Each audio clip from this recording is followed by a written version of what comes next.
શિનોર તાલુકાના બરકાલ ગામ પાસે નર્મદા નદીના વચ્ચે એક નાનકડા જંગલમાં વ્યાસબેટ પર આવેલા સુપ્રસિદ્ધ વ્યાસેશ્વર મહાદેવ મંદિર ખાતે સોમવતી અમાસ નિમિત્તે ભક્તિનો અનોખો માહોલ જોવા મળ્યો હતો। મોટી સંખ્યામાં શ્રદ્ધાળુઓએ પવિત્ર નર્મદા નદીમાં સ્નાન કરી વ્યાસેશ્વર મહાદેવના દર્શન કરી ધન્યતા અનુભવી હતી।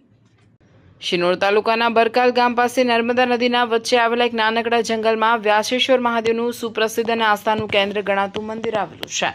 સોમવતી અમાસના પાવન અવસરે દ્વારકા, વડોદરા, ભરૂચ, સુરત સહિત રાજ્યના વિવિધ વિસ્તારોમાંથી મોટી સંખ્યામાં શ્રદ્ધાળુઓ અહીં ઉમટી પડ્યા હતા। શ્રદ્ધાળુઓએ સૌ પ્રથમ પવિત્ર નર્મદા નદીમાં આસ્થાભેર સ્નાન કર્યું હતું। ત્યારબાદ વ્યાસેશ્વર મહાદેવના દર્શન પૂજન કરી આશીર્વાદ મેળવ્યા હતા।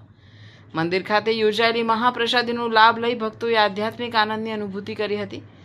વ્યાસબેટને પર્યટન સ્થળ તરીકે વિકસાવવા માટે મંદિર પરિસરમાં સંરક્ષણ દિવાલ, સંડાસ, બાથરૂમ, ચેન્જિંગ રૂમ તેમજ મંદિરની ફરતે કોટા પથ્થર બિછાવવાની કામગીરી ચાલી રહી છે, જેના કારણે યાત્રાળુઓને ભવિષ્યમાં વધુ સુવિધાઓ ઉપલબ્ધ થશે। જો કે બરકાલ ગામથી વ્યાસબેટ સુધી યોગ્ય માર્ગની સુવિધા ન હોવાને કારણે શ્રદ્ધાળુઓ અને પરિક્રમાવાસીઓને ભારે મુશ્કેલીઓનો સામનો કરવો પડી રહ્યો છે। ઉપરાંત રાત્રિ રોકાણ માટે હોલની સુવિધાનો અભાવ હોવાથી નર્મદા પરિક્રમા માટે આવતા યાત્રિકોને અગવડતા ભોગવવી પડે છે। આ સાથે જ મંદિર પરિસરમાં આવેલ ટ્યુબવેલ જર્જરિત હાલતમાં હોવાથી શુદ્ધ પીવાના પાણીની સમસ્યા પણ સર્જાઈ રહી છે।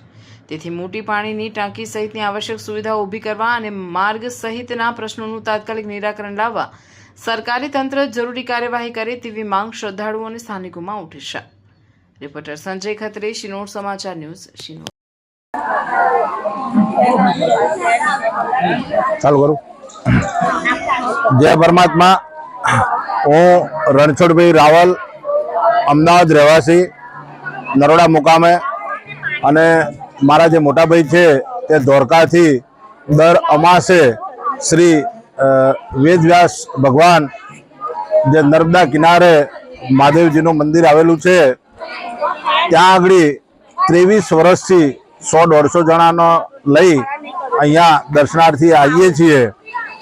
અહીંયા નર્મદા કિનારે જે લોકો પરિક્રમા કરવા આવે છે તે પણ અહીંયાથી જ આવે છે અને જાય છે।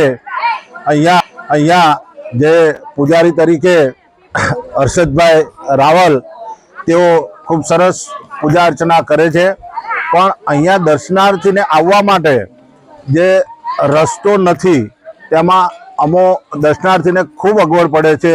અહીંયા આવ્યા પછી રહેવા માટે અને ભજન કીર્તન કરવા માટે હોલની જરૂરિયાત છે।